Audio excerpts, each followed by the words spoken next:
जय यीशु की। मैं हूँ प्रियंका डामोर और आप देख रहे हैं रेडियो वेताशेषिया की हिंदी सर्विस। कलीसिया समाचार में आप सभी का स्वागत है। कलीसिया समाचारों में प्रमुख है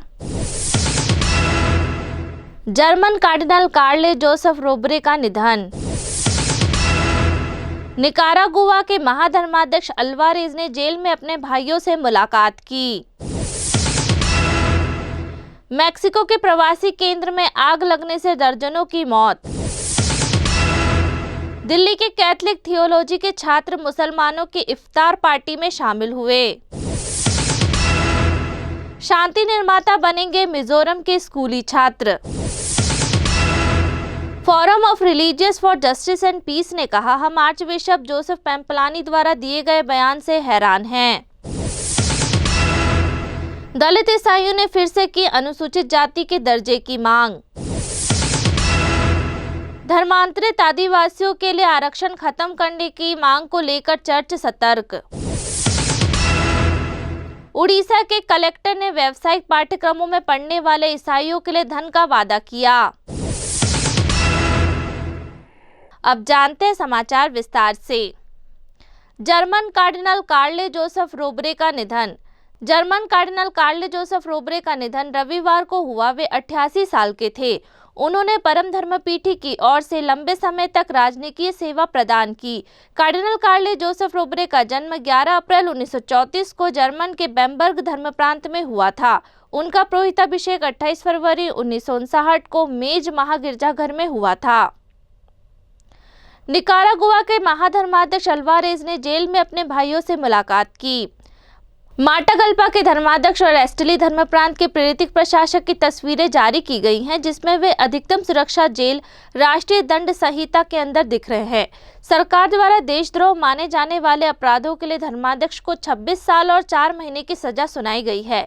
माटागल्पा के धर्माध्यक्ष रोलांडो अल्वारेज, जिन्हें राष्ट्रपति ओटेगा के शासन द्वारा 26 साल से अधिक जेल की सजा सुनाई गई है, अपने भाइयों विल्मा और मैनुएल एंटोनी से जेल में मुलाकात करने का मौका मिला। मैक्सिको के प्रवासी केंद्र में आग लगने से दर्जनों की मौत। अमेरिका सीमा पर मैक्सिकन शहर जुआरेज में प्रवासियों के एक हिरासत केंद्र में आग लगने से कम 39 लोगों की मौत हो गई है और दर्जनों घायल हो गए हैं। मैक्सिको के अटॉर्नी जनरल के कार्यालय ने आग की जांच शुरू कर दी है। दिल्ली के कैथलिक थियोलॉजी के छात्र मुसलमानों की इफ्तार पार्टी में शामिल हुए। दिल्ली के जेसुइट संचालित विद्या ज्योति इंस्टीट्यूट ऑफ रिलीजियस स्टडी के थियोलॉजी के छात्रों के एक समूह ने 26 मार्च को एक इफ्तार कार्यक्रम में भाग लिया, जो रमजान महीने के दौरान उपवास तोड़ने की रस्म है। उन्हें सैयद मोहम्मद निज़ाम साहब ने रमजान के 5वें दिन सूफी संत ख्वाजा निज़ामुद्दीन औलिया की दरगाह पर होने वाले इफ्तार में आमंत्रित किया था।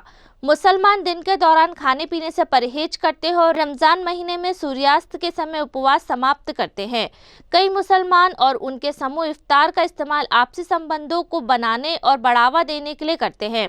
विद्या ज्योति में धर्मशास्त्र और ईसाई मुस्लिम संबंधों को पढ़ाने वाले Jesuit Father Joseph Victor Edwin ने इस तरह के अंतर्धार्मिक व्यवस्थाओं की प्रासंगिकता को याद दिलाते हुए कहा, कई धर्मों के संदर्भ में उसकी पहचान को समझने का नया काम है। शांति निर्माता बनेंगे मिजोरम के स्कूली छात्र। मिजोरम के 8 कैथलिक धर्म प्रांतों के स्कूली छात्रों के पहले सम्मेलन ने उन्हें क्षेत्र में शांति निर्माण का परोपकार बनाने का संकल्प लिया है।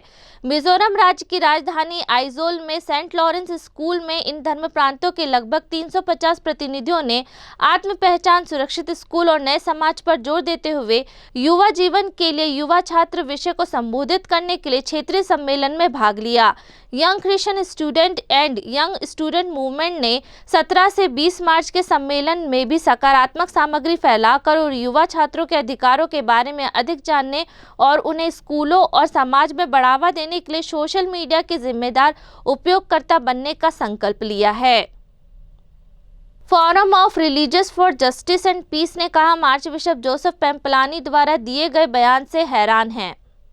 भारत में कैथलिक धर्मावलंबियों के लिए एक वकालत समूह ने आर्च बिशप द्वारा भारतीय जनता पार्टी का समर्थन की शर्त पेशकश को अस्वीकार्य करार देते हुए कहा कि इसके गंभीर दीर्घकालिक परिणाम होंगे।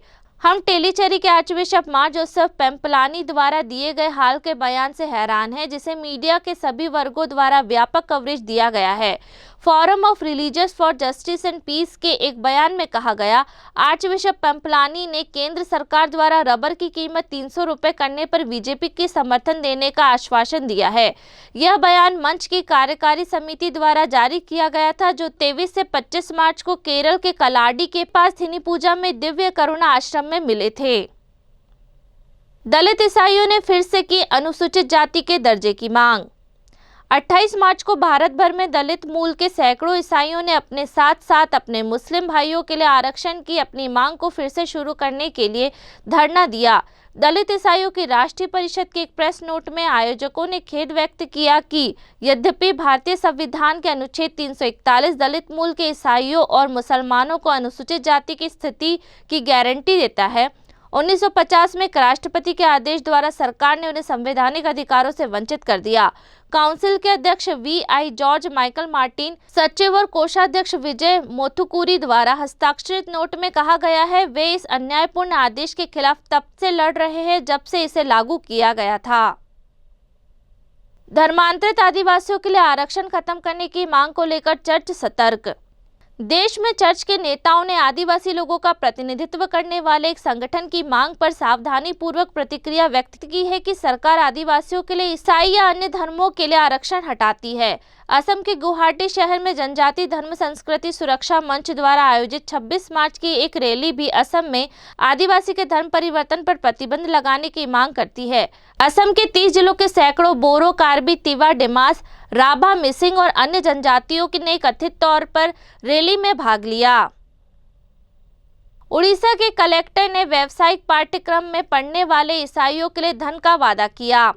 उड़ीसा के कलेक्टर ने व्यावसायिक पाठ्यक्रम में भाग लेने वाले ईसाइयों को वित्तीय सहायता का आश्वासन दिया है।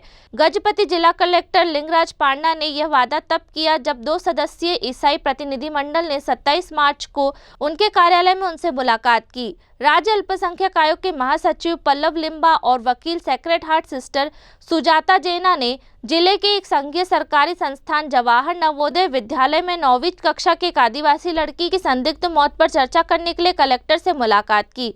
कलेक्टर ने कहा कि वे इस मामले में हस्तक्षेप नहीं कर सकते क्योंकि स्कूल का प्रबंध संघीय शिक्षा मंत्रालय के तहत एक आयोग द्वारा किया जाता है। पोस्टमार्टम रिपोर्ट आने के बाद पीड़ित परिवार इस मामले को कोर्ट में चुनौती दे सकता है। इसी के साथ कलीसिया समाचार समाप्त हुए। अगली बार फिर मुलाकात होगी नई खबरों के साथ। नमस्कार। रेडियो वेरितास एशिया आपके लिए लेकर आए हैं RVA mobile app. RVA mobile app पर हमारे विभिन्न प्रकार के कार्यक्रमों का लाभ लें, हमसे जुड़े और एशियाई ईसाईयत की आवाज का हिस्सा बने। आज ही ऐप स्टोर एवं प्ले स्टोर से RVA मोबाइल ऐप डाउनलोड करें।